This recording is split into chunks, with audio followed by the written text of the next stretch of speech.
Nobody puts baby in a corner. Hey, who are you calling a baby? Ooh, a cigar. Never mind.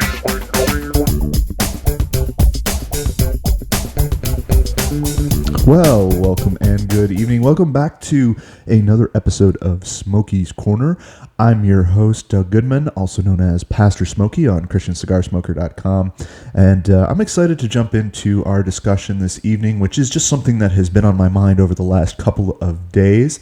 And it's all about a lack of corporate vision leading to kind of a cultural stupidity. And I'll explain that in more detail and hopefully come up with a decent title between now and when I post this video. But as always, got to start off with the stick that I'm on, and I'm working myself way midway through the Jericho Hill. Excellent stick. Highly recommend this particular one. Probably do a review on it on the site sometime soon. It's an absolutely great stick. But I hope you've got a good one for this evening as we jump in. Now, the topic I want to talk about tonight is off of a podcast or video that I watched recently as part of the Socrates in the City programming that is hosted by sort of a modern intellectual hero of mine, man by the name of Eric Metaxas. He has a radio show as well as doing this, and he's written several books, notably amongst them three of what I think are possibly three of the best biographies written in the last 100 years. My favorite is Amazing Grace on William Wilberforce, closely followed by his biographies of Bonhoeffer as well as Martin Luther. And this is a great program. I highly recommend looking up Socrates of the City. The one I'm referring to, which I will link in this video description, is an interview he did with Peter Thiel. Peter Thiel is the founder of PayPal. He's done work with Elon Musk, all sorts of interesting things, but he's a very interesting figure. And this was a very wide-ranging discussion. There were a lot of different points brought up, but I kind of want to zero in on two of them in particularly this evening and kind of expound on them and put some of my own thoughts into it, and hopefully it sparks some thought and conversation on your end. And so very much look forward to doing this. The first point that I kind of want to jump into was made off of, well, it sort of started, to back up a little bit. Peter Thiel was putting forth a bit of a theory that I found to be interesting because I haven't heard it before, and it's that despite what we continually hear about how there's constantly these advancements in science, and science is moving faster than it's ever moved before, that's actually a bit of a misnomer. And in many ways, science in the last 50 years has slowed to a crawl compared to what it was the 100 years before that. Now, he specifies this by saying there's kind of two types of advancement. There's sort of a lateral advancement as well as a vertical advancement. And the lateral advancement is what we would call globalization, right? It's everybody kind of catching up. It's taking those vertical advancements, those moves forward in science, and making it generally accessible and applicable to the wider world. The parts of the world that are behind get to catch up more, and everybody gets easier access to some of this information. And then I think that perhaps has advanced more recently than it's ever has in human history, and I think the statistics behind that would show that to be true. But the vertical advancement, with the exception of a couple of fields, most notably computer science, as well as maybe human genetics, that's another one that you could put in there. It's definitely slowed way down, particularly in certain engineering fields, for example, as well as sciences like biology. It has not advanced at the pace that we think it has advanced in the last 50 years, which is an interesting statement. But they draw a couple of different points, and I'm going to kind of pull them together. And one of the things that they mention is that when we landed on the moon in late 1960s, it was only about 3 weeks later that Woodstock happened. And it's sort of this cultural shift from this outward vision to sort of this inward searching. And there's nothing wrong with inward searching, but we've kind of devalued this outward collective vision since then. And the point that they made that I thought was brilliant. Peter Thiel described this. He said, if you go around Europe in particular, and I think this holds true in a lot of ways of the United States as well, and you ask people, what's your vision of the future? They kind of have three different options or three different doors that they think of opening onto the future. And those three doors are first, a vision of the future that is largely controlled and dominated by Sharia law, by sort of the Muslim state's advancement. Now, this isn't as prominent in the United States as it is in Europe in this particular case, but it's certainly one of those things that people can easily envision for the future, within their minds at least. And so that's sort of option number one is, women in burqas, and it's just kind of this vibe. The second door that they open onto is sort of what we'd see more in modern China. It's a communist state. It's a government-controlled state. And it's sort of that continued push towards communism, towards socialism in that capacity. And kind of behind door number 3 is Greta Thunberg on an electric scooter, is the way he put it. And it's sort of the modern environmentalist minimalization, lower your carbon footprint kind of an image. And those 3 images are really the only 3 dominant images that people have in their mind when they think of real visions of the future. Now, I'd put forward that there's a 4th door, and that is sort of what people tend to hope for the future in a lot of ways. But that 4th door is really kind of ambiguous. I think when we open that door, we're not really sure what that vision looks like. And I think that gets to the root of the problem that he's discussing here. And I began to think as he made the mention of the moon landing, and I thought about the history of the United States and how we, prior to about that time point, really had a coherent vision or goal of what the future would be like. So you had, the founding fathers trying to start a republic, trying to do an experiment in democracy that had never been tried before, and what that could look like, and creating a vision for that. And as America advanced, you had the vision of keeping the Union together through the Civil War, of the industrial and scientific revolutions leading into defeating evil in both world wars, into the early portion of the Cold War and the race to the moon and the advancement in technology. And there was this clear kind of vision, whether it was realistic or not, that everybody kind of had of what the future would look like. Even myself, being as young as I am, I can remember being younger, being a schoolboy, and having more of a clear vision talked about of the future, right? We envisioned flying cars. We envisioned all these different advancements, and they've kind of fallen by the wayside. And we're excited by advancements in computer technology, in our phones. He makes the point that, we're so focused on our phones and how amazing they are, in large part to ignore the ugliness of the fact that all of the major city tunnels and subways and things we're traveling on while we're looking at them are over 100 years old, and they're not getting any better. And I think there's a little bit of truth really within that's kind of the case. And so I found this very interesting. And as I began to think through this, I thought, wow, that is really true.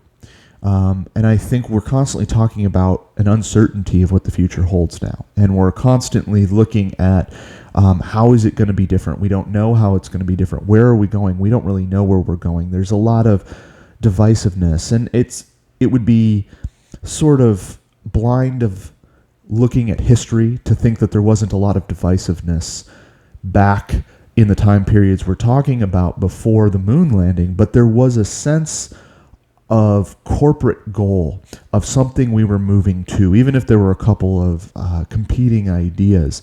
It wasn't these ideas on the fringes. And some of these fringe ideas seem to continue to get more and more traction. They make the point that he's not surprised that it's sort of the Greta Thunberg image of the future, and people being more and more extreme to the point of trying to force others to that vision at the point of a gun over there. Because the truth is, and I know this as someone who studied leadership and looked at vision and talked about vision and its importance, to have an image In fact, most of the great leaders I know and have talked to personally constantly talk about vision and say, if you're going to lead others, you start and you end every message with vision. You paint pictures, and about the time where you've expressed the image maybe 20, 30 times and you think people are getting sick of it, that's about the time when most people are beginning to actually catch on to that vision. And having an image, having some tangible way of looking to the future is critical. And the idea that we as a culture have lost that corporately is a big deal, because we don't really know where we're going. And I think this has profound implications, not just on America as a society, not just on the Western world as a society, but also specifically on the Christian church.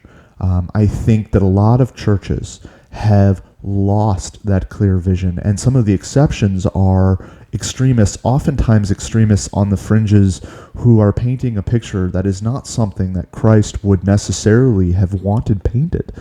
And here we are struggling against some of the magnetism of strong leaders. We know through history that when people get uncertain and don't know what to do or to believe, that they look to strong leaders. And rare times that can end up in a positive direction, but we also know how dangerous it is from history. We know how that can give rise to men like an Adolf Hitler. And the last thing I want to do is try and start a witch hunt trying to decide which current figures will be future Adolf Hitlers. That's not the objective here.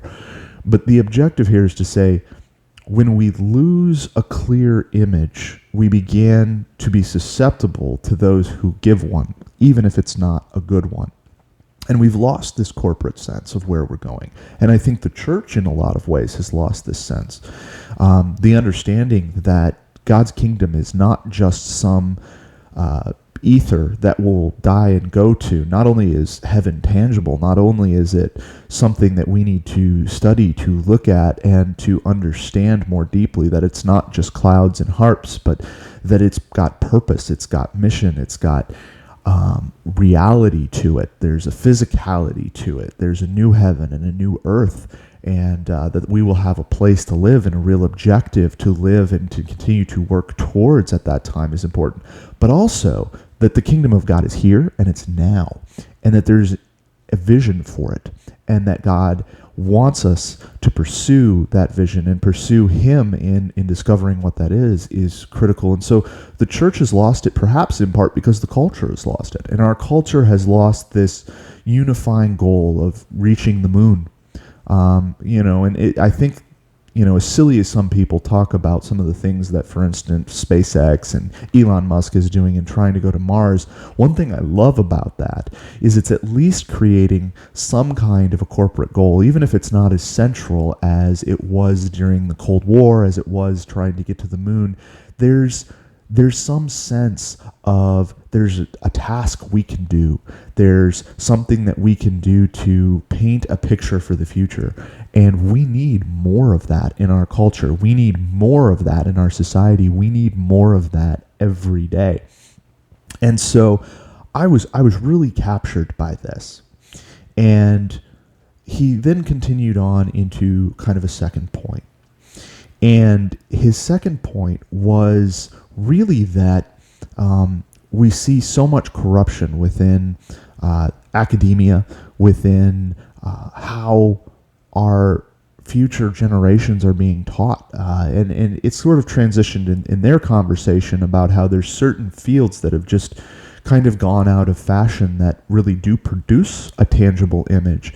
And that in part that's through academia. And I think that's a valid point, but I think there's deeper connections between these two issues. And by the way, another thing I thought of as they were talking about this is he said that, academia truly is corrupt. And whenever I hear someone say something like that, I think there's a natural inclination from a lot of people to kind of, oh boy, here we go with conspiracy theories, which the thing that makes that interesting to me is this. If I talk about the fact that we have a lot of corruption in government, people will go, well, yeah, there's a lot of corruption in government. What that corruption is, we can debate, but we know that there's a lot of corruption there. And yet when we talk about it in a different field, something like academics, it's received almost as conspiracy theory. And I think part of that is we're so used to a narrative and a discussion of the fact that government is corrupt, because there's always accusation back and forth from one side to the other of corruption on the opposite side, and there's this open dialogue about it. But in academia, we don't have that. And so because we're not used to that conversation, we don't give it the same level of credence. And yet, I think that's because the dialogue isn't there. If you take a look, particularly in higher education across this country, if you look at the university level, there's a constant conversation about diversity and the importance of diversity. But the diversity that's being talked about is usually either acceptance of sort of different types of worldviews as far as being harmonious, but not necessarily about talking about them in a serious pursuit of truth. Or more often, it's talking about demographical diversity, right? It's talking about diversity of race, of gender, of pushing diversity and its concept to an absolute limit. And yet, the diversity of ideas is only given sort of token mention, and it's not really valued. And you can see that if you look up the statistics, and I should have done more research in having those statistics handy, but I know that it's startling to look at the number of professors in colleges and universities that have more of a conservative or a Christian viewpoint. Outside of Christian universities themselves, public universities, the numbers are unbelievably minute, and most of them are in fields where that worldview piece is less critical to the subject matter, mathematics, for instance. And so there's really not a diversity of ideas that's really being proclaimed, particularly from those in authority. And there's sort of this ossification of idea, and that there has to be a certain worldview or belief within colleges and universities that is pushed forward, and that you're not accepted within the academic circles, particularly the higher establishments of academia, unless it conforms to a specified worldview. Now, there's exceptions, but those exceptions are rare. And it's not necessarily reflective of the population. It's not necessarily reflective of those at high levels in the sciences or in other fields. But on academic campuses, there's a representation of primarily just one point of view, and it's a liberal, postmodern, materialistic, atheistic worldview. And there's certain things that are practically doctrinal that you cannot really come against in any major fashion. Classic Darwinian theory is a great example of this, because while there are still many biologists who and other scientists who would classify themselves as people who are either atheistic or agnostic and believe in a evolutionary history of mankind and of the universe, they don't necessarily believe in a classical Darwinian view of that. In fact, it's being more and more discarded by the highest levels of science, and yet to say anything against Darwinian theory, even in its most classical forms, in academia is just unacceptable in so many ways.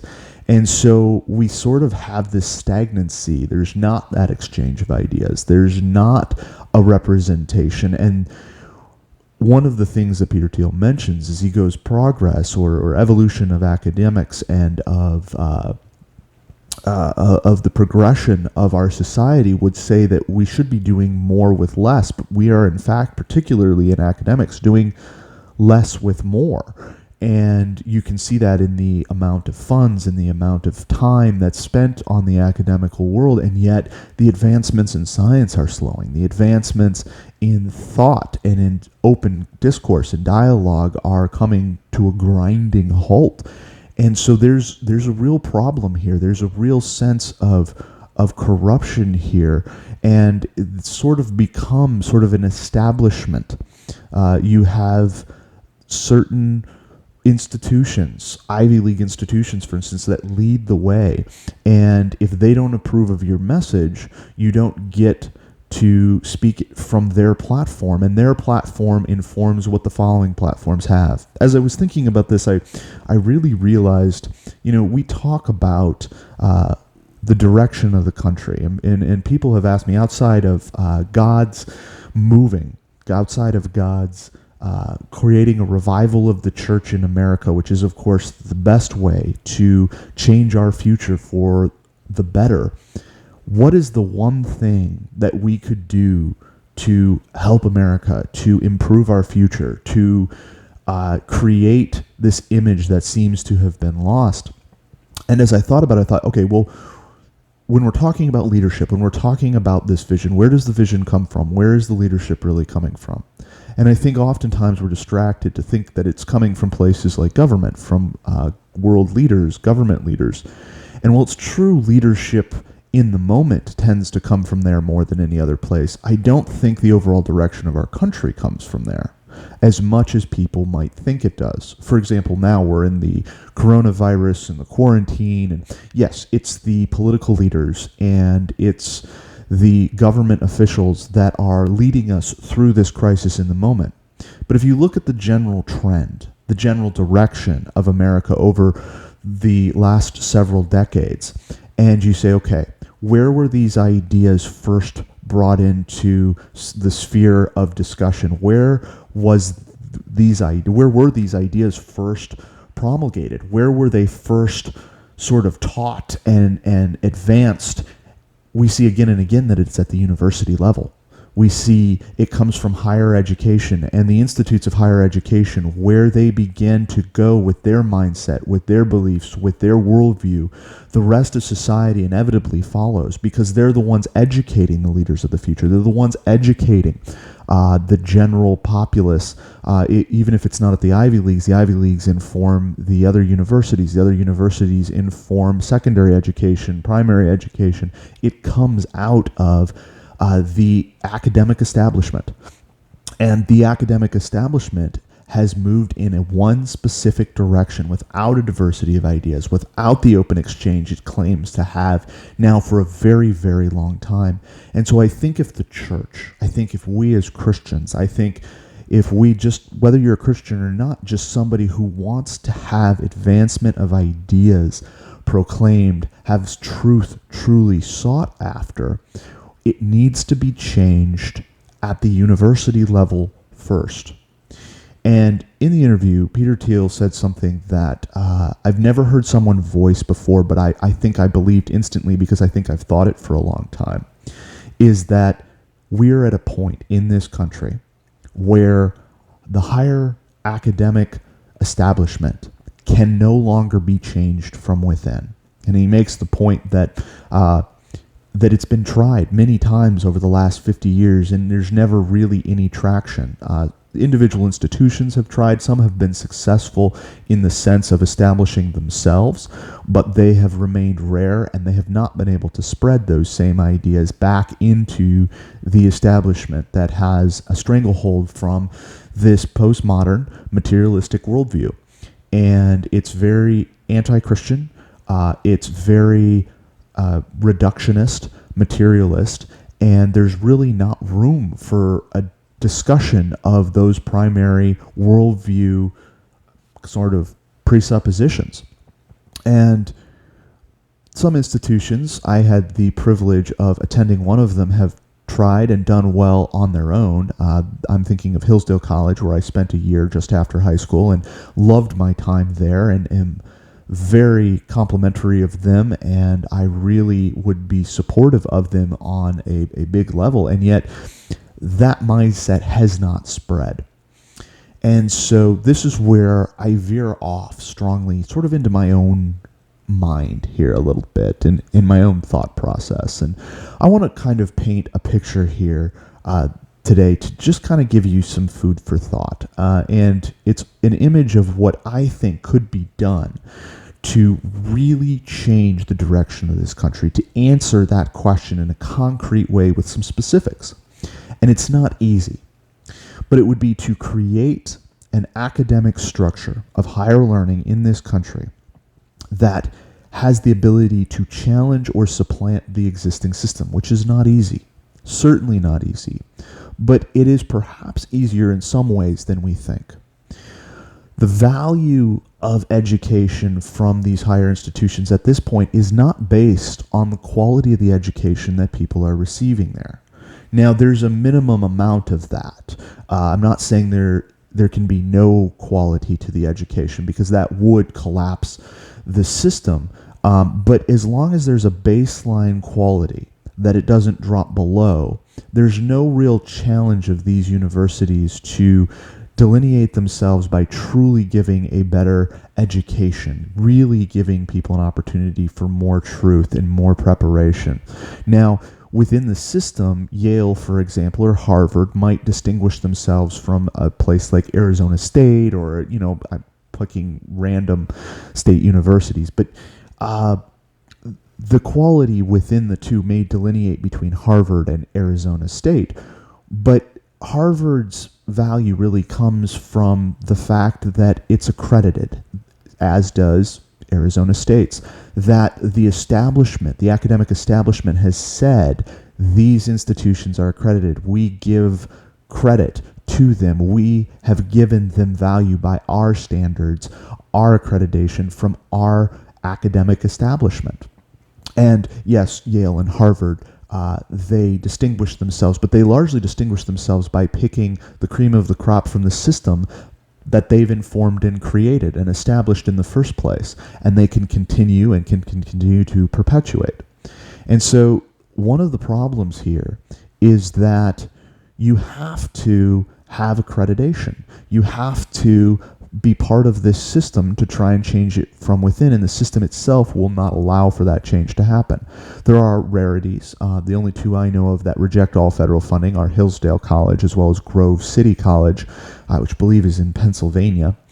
And but these universities require a lot of funding, private funding, to be able to do this, because the cost of having the level of accreditation necessary despite rejecting the funding, as well as competing with the other universities. They have to pay their staff and their faculties enough to draw away some of the best from these other universities, as well as producing all of the other entrapments that colleges and universities in our society seem to need to be able to really compete in things like athletics and extracurriculars, and all of this is expensive to do. And we've seen another problem with the academic establishment, which is student debt. This is a major problem in our country now. The inflation of the cost of higher education. And yet, it doesn't really need to be as expensive as it does. And we all know that. Not only is it expensive, but there's also federal funding coming in on the other side of it. There's a lot of money being poured into these institutions, but not always for good, and it proves that we are continuing to do less with more. And I think there's room to do more with less. The problem is that the accreditation and having the value simply from that is prohibitive.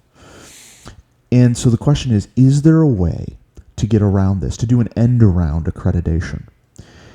And the answer is yes, that the establishments built in their own Achilles heel, because they've devalued their own education and instead increased the value of their own system and said it's the accreditation of the system that gives it value. But in the workforce and in the world and in a free market economy, it is the value of education to employers and into others that really does matter, and there's no way to get around that. And so if you can establish institutions who may not have the accreditation, but have the reputation of having a superior education and a superior quality of product of individuals who come out of these institutions, you absolutely can supplant this system. The problem is getting it off the ground. The problem is making the name and the reputation for them at a scale and to a place that they begin to be accepted. Once that hump is over, there's almost nothing to stop an institution like this, or a number of institutions like this, from really doing significant damage to the system we currently have. Because the system we have is bloated. It's dependent on money that people don't have and don't want to spend for a product that's inferior to what can be had at a lower rate. And I think with the advancement in technology, we're able to do this to an extent, but we need sort of number of major figures to come together and to get behind this. And we need institutions like the church to say, we have employers, we have people, we have others who see this problem and who want to do something about it and who are prepared to make hires from institutions like this even without their accreditation.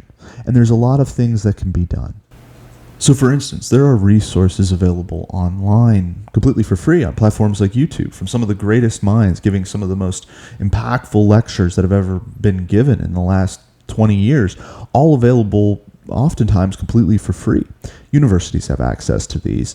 But again, it's so established and solidified into the system that they have. Instead, we're paying obscene amounts of money to buy textbooks which are interpretations of interpretations by professors. And not that all of them are bad, but at the same time, one of the things I loved about Hillsdale when I was there were two courses that freshmen were required to take, one called Western Heritage, one called American Heritage, and they were sort of history survey courses, but they didn't have textbooks written by a professor. Instead, the textbook for both of them, one for each, was all source material excerpts. So Western Heritage had the Code of Hammurabi, it had the entire book of Job, it had large sections of Sanudis's 12 Caesars, it had all sorts of writings of that nature, and you read the source material, and then the professor would give a lecture and a discussion on the themes and how we put these together. But you studied first the source material. Same thing with American Heritage. You would look at the Federalist Papers, or you would look at essays from Carnegie or any other major figure from the time. And it gives a far deeper and better understanding to the average individual than second and third hand interpretations and discussions as part of an established system that's all about making a greater profit or a name for themselves by drawing some minute point out of this source materials, oftentimes the most controversial that they can think of, so that they can make a name for themselves. And you get so far off the root topic that people have lost sight of the truth. And a seeking for truth and real education is what these institutions are supposed to be doing. And this is far less expensive to do. And if you have several of these great minds, they can go through all of this overwhelming amount of resources that we have, this wealth that we have of all these resources now available to us, and say, these are the ones of great importance. We value the source material first. We value the best minds from both sides of the aisle going back and forth so you can see both perspectives or any number of perspectives uninterrupted, and it's at far less of a cost. What you need is the establishment in a way of making sure that people receive the education in full and that they've retained it, that they've been able to articulate it and understand it through a grading system. And you can simply have several minds within these fields that are at the top of their fields design a course, and then you can have it sort of overseen and graded by others who aren't necessarily those that you have to bleed through the nose to pay for. There's many people with master's level educations who can grade an undergraduate level paper who would be happy for the work at $25 an hour to proctor exams or to grade papers. And they would be able to make a decent amount of money doing this, and it doesn't cost the student a prohibitive amount. And you'd end up with these courses that were vastly superior. And I've run the numbers. I've looked at what it would cost and how you would do it. And you could cut out some of the fat. You could have 3 credit hour courses. You could run 12 credit hour semesters for 4 years on 2 semesters a year for a 96 credit hour degree, not having to be accredited in the same way that would be equivalent to that of a bachelor's level degree, and have a better quality of education. And it would cost less than $20,000, even with all the fees and all of the administration required, and it would still be profitable to an institution. And if you could once establish an institution or a number of institutions of this nature, enough that they had a reputation in the community to have a higher level of quality, a higher product, those coming out with a greater degree of success in education, the existing establishment wouldn't stand a chance. They've built in their own Achilles heel. They're dependent on their own system for their value. And if you take that system away from them, if you can once get over that hump, there's nothing to stop that system from becoming in severe jeopardy. That's the only way to really force a total reconstruction and a return to a pursuit of truth instead of a perpetuation of an establishment that continues to chase its own tail. And I know people are going to think, well, this is perhaps overly simplistic. There's so many details to this. I don't have any time to explain, but I see functional ways of actually accomplishing this. It would take a unity. It would take a large number of people to say, this, we can get behind this. But I think there's a large number of people out there who see the problem, who want to find a solution. And if you could project the solution in a way that I've described or in another way that is similar, I think it's doable. It's far more doable, I think, than a lot of people realize that it is. And so while I understand that part of this is perhaps self-indulgent, I think there's a lot of food for thought here. I think there's, if anything, there's a tangible way to really increase the vision we have for our culture. There's a tangible way to pursue a increase in the value and in the quality of education, and knowing that that is the thing that guides our country. That is the thing that dictates our future. We have to take that back. I think if there is anything right now that can turn the tide and move our society away from all of these scary future projections that we seem to have, this uncertainty, this disparate inability to talk about truth or to even know what the point of what we're doing is, it's to reclaim education. And I think it's possible. I think it's actually possible to do, but it would take a real effort, and it would take people coming together with a vision for what it could look like and getting behind one another. So I hope this was really food for thought for you, as it has been for me, as it's just been continuing to sit on my chest like a boulder this whole week, going, this is something that we as a country, we have to be able to understand. We have to look at what is really leading us. And what's really leading us in large part is academics. It's the academic establishment. And the academic establishment has so many cracks, has become so calcified in what it is, that we can absolutely break it down and begin something of far greater value. And the door is open. If we can just get in our foot in the door, it's a floodgate. And I hope that this is something that we as a country and we as the Christian church, and even those who maybe aren't Christians but really value the pursuit of truth, can begin to really look at and understand that this is where competing ideas thrive. This is where the advancement in technology and science can really get back into its own and find that open and free spirit that it once had. And so, guys, thank you for joining me today. I hope that you join me again. I will say, just sort of on a side personal note, I'm going to bid a fond farewell to the goatee. Sadly, quarantine is coming to an end, and I have to restart my military service again tomorrow, and they do not allow facial hair. So if anyone says I've never sacrificed anything for this country, I will be sacrificing the goatee in the morning. That's probably far less critical to you than it is to me, but as I'm being self-indulgent today anyway, I figured I'd throw that out there as part of the farewell. Well, guys, I hope that this has given you thought, even after the smoke clears. One of these days I will have to figure out how to keep a cigar lit through one of these, but guys, thank you for taking your time. God bless. I hope you have a wonderful weekend. See you next time on Smokey's Corner.